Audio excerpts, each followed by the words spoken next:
Au vu des derniers trailers du film, le tout récent long métrage dédié à Mario a l'air rempli de promesses. Mais est-ce qu'il les a tenues? Réponse dans cette critique made in Over et Ever. Nintendo avait déjà tenté de s'imposer dans le monde du cinéma avec Super Mario Bros, un film dédié à Mario, sorti en 1993, mais mamma mia!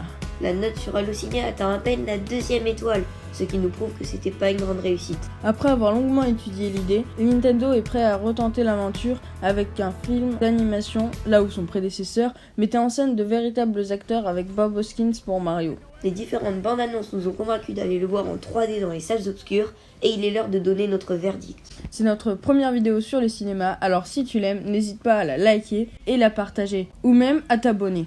C'est parti, et comme on le dit, Here we go!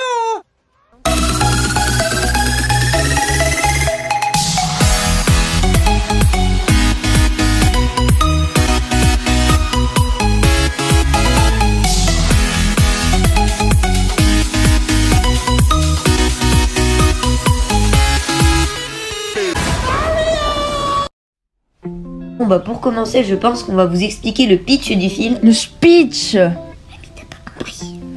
Mais quoi que j'aurais compris? Mais c'est le speech du film. Mais genre le pitch du film, parce que c'est Mario. Ah Bon, du coup, ce pitch. oui, le pitch.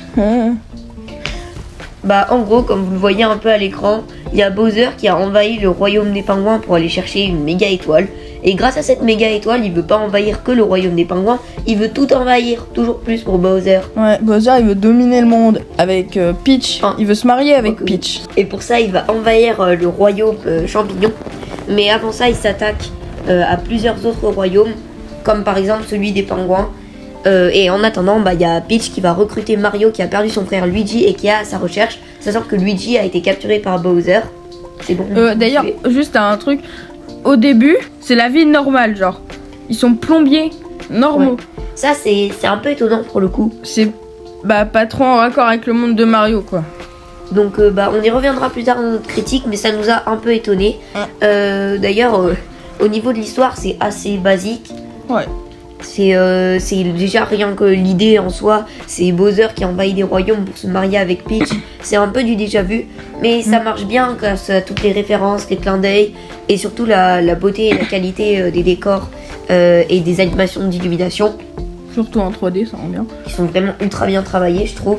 Et du coup, l'idée c'est que Mario arrive au royaume champignon alors qu'il était dans le monde des humains, Voilà. qu'il avait eu quelques problèmes familiaux et aussi de plombier. Il y a des trucs très sympas dans le film auxquels on a droit parfois. C'est des scènes un peu en 2D. Ça, c'est hyper cool. Après, on a eu beaucoup de beaux décors, de belles scènes, vraiment des beaux clins d'œil, contrairement à certains films. Je me souviens d'un moment du film où il passe dans plein de pays différents et on a la pyramide inversée du Ouais. Super Mario Odyssey et plein d'autres trucs comme ça. Ça, c'est sympa. Et ça, oui, voilà. Et c'est pas comme les mini références que il y a dans certains films. Mais il y en a énormément des références, même le numéro de téléphone au début de la critique qu'on peut voir, et c'est une référence. La Ouais. sonnerie du téléphone, c'est une référence. Le numéro de téléphone, je suis quasi sûre que c'est une référence. Ah. Je crois en tout cas. Et du coup, moi, et du coup, pour en revenir à peut-être le problème avec le fait d'être plongé dans le monde des humains au départ, avec la famille de Mario et le fait qu'il soit plombier avec Luigi, qu'ils aient quelques problèmes aussi pour être plombier. Et des problèmes familiaux. On sent bien qu'Illumination, il a apporté un peu aussi sa... Ça touche, ouais, il a voulu forcer les choses sur la réalité. Je dirais Genre au pas début- forcer les choses, parce que bon, c'est lui qui fait... C'est eux qui font le film, donc... Oui, mais c'est on voit quand même bien Mario, quoi. le chien qui fait penser un peu à comme des bêtes au départ. Oui, et des références aux mignons aussi. L'appartement, ça fait très... Des références à Illumination en Oui, général. voilà, c'est ça. Enfin, ils ont vraiment... Même si après c'est plus... Quand c'est dans le monde de Mario, ça rappelle beaucoup plus Mario. Et on voit bien qu'ils ont un peu imposé leur style quand même Oui. au début du film. Et que, bon après, Shigeru Miyamoto, faut savoir qu'il est derrière le projet. Et je pense qu'il a quand même été assez d'accord avec ça. Oui, Mais peut-être. Mm. Mais c'est assez étonnant et je trouve ça perturbant. Donc est-ce qu'on peut parler d'un film qui est à côté de la plaque? je sais pas. En vrai, à la limite, le début et la fin, un peu. Ouais. Mais La fin, on va pas donner de spoiler. Mais il y a aussi des choses en lien avec les humains du coup.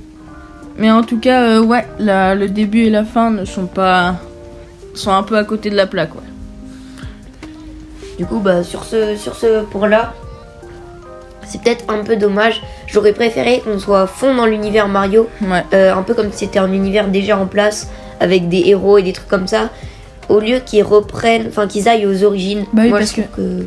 En fait, le seul problème, c'est qu'ils auraient dû vraiment faire que Mario. Parce que les gens, ils venaient pour voir du Mario. Ils venaient pas pour voir du Illumination. Ouais, c'est ça. Après, je pense qu'il y a aussi des gens... il y a beaucoup d'enfants qui vont aller voir ce film, mais ça leur fait plaisir aussi Ouais. de retrouver un peu les liens avec des liens avec les Mignons et d'autres films comme ça. Du coup, bah, c'était un film très sympa avec beaucoup d'ennemis, de personnages en lien avec l'univers Mario. Ça aussi, c'était très cool. Et du coup, bah, on peut pas dire que c'est un film à côté de la plaque, je Ouais. pense. Parce qu'il y a... Mais il est heureusement qu'il est pas trop parti sur cette lancée. Sinon, ça Oh, c'est aurait été Luma. pour moi un défaut. C'est mon perso préféré, celui-là. Luma. Bah, il est drôle. Ouais. Après, vous verrez ça si vous regardez le film. Hein. En plus, on a droit à une très bonne voix française avec Brad Pitt pour Mario, je crois. Oui. Et Jack Black pour Bowser, mais je suis pas sûre de ça. Ah. Ça, c'est assez cool. Et Jack Black, il fait vraiment bien la voix de Bowser. Bon, bah, c'était tout pour cette critique. On a à peu près tout dit. Ouais. Merci de l'avoir suivi. Et à bientôt pour de nouvelles vidéos. Ciao. Bye. Et n'oublie pas, Evergame.